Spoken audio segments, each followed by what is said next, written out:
읽어볼까요?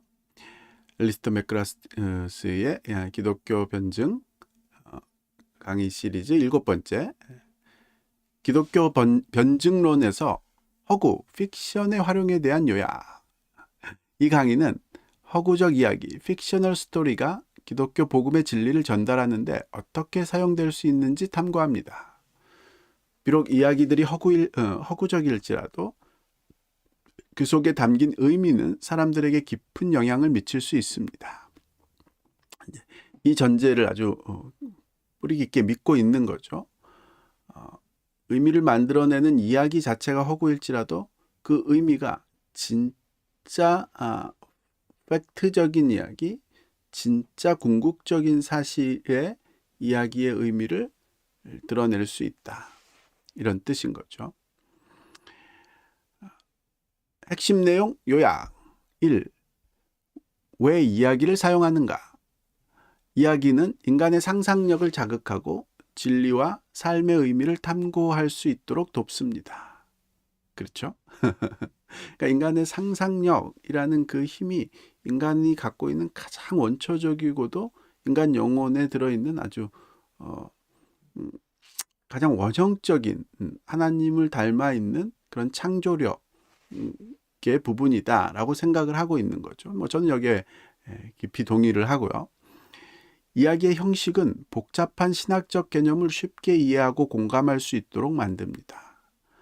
기독교 복음은 하나의 이야기로 구성된 진리이며 허구적인 이야기도 이러한 진리를 전달하는 도구가 될 수 있습니다. 그렇군요. 하여튼 이야기가 갖고 있는 형식 자체가 딱딱한 명제적인 개념들, 그런 논리적인 개념들을 좀 더 쉽게 이해되고 공감될 수 있도록 만들어주는 그런 요소가 있다. 그것도 맞고요. 기독교의 복음 자체가 이야기이면서 즉 기독교의 복음이 보여주는 그 이야기 그 자체가 가장 궁극적인 실제의 의미를 드러내는 그런 이야기인 거죠.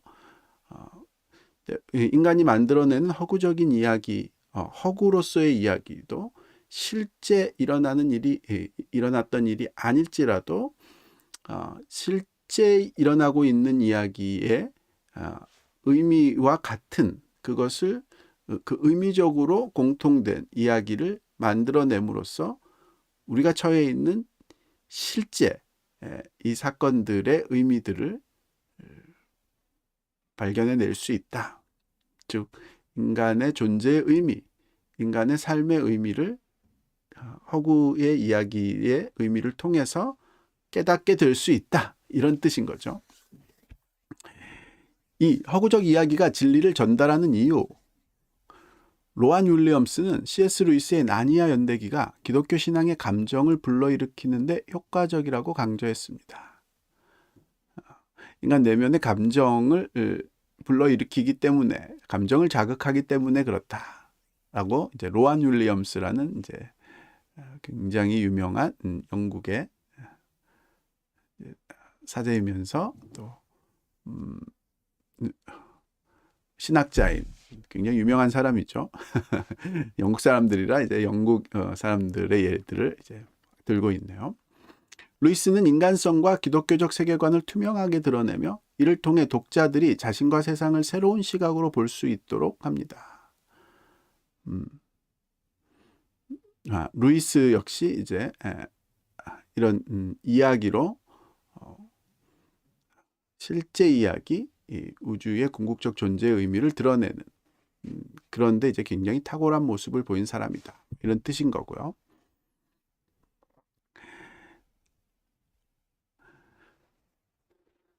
재밌네요. 이제 실제 예들 자신이 생각하는 엘리스트 맥그라스가 생각하는 실제를 잘 표현한 허구적 실제 의미를 잘 표현한 허구적 이야기들 예와 작가들을 들어주는 것 같으네요. 첫 번째로 도로시 세이어즈 탐정소설가인 것 같고요. 탐정소설은 복잡한 사건 속에서 숨겨진 패턴을 찾아내는 과정으로 세상의 합리성과 인간 이해를 상징합니다. 그러니까 합리적이라는 것이 무엇이냐라는 것을 탐정소설 이야기로 잘 보여준다. 세이어즈는 이를 통해 기독교 복음이 삶의 혼란 속에서 패턴을 발견하도록 돕는 역할을 한다고 설명했습니다.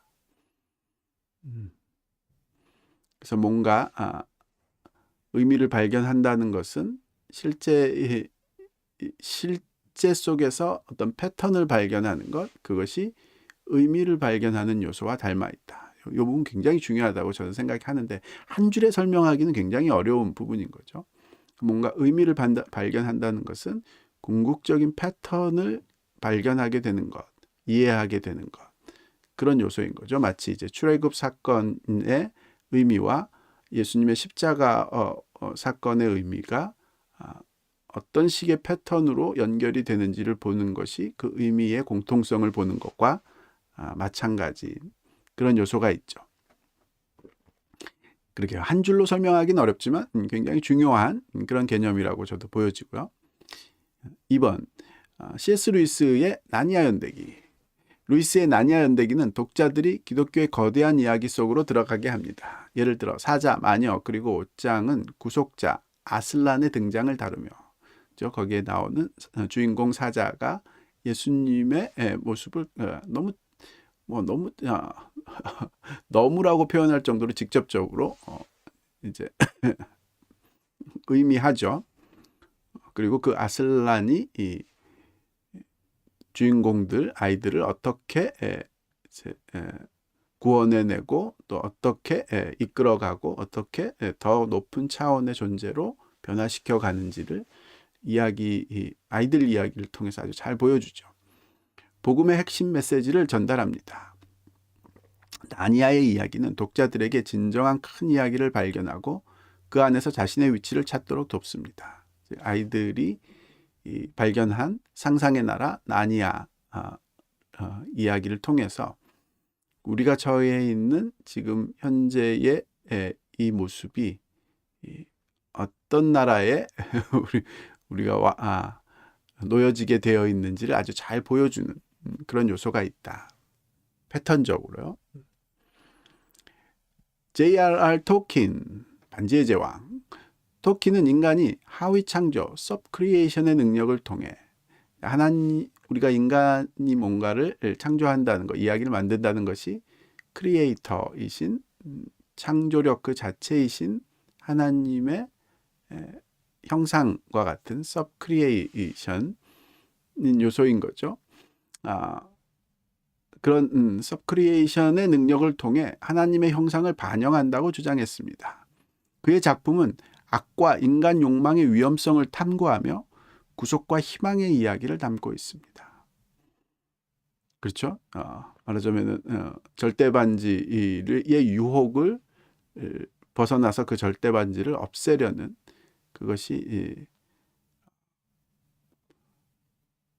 그 이야기를 통해서 인간이 절대반지에게 느끼는 마지막 순간까지 느끼게 되는 그 유혹이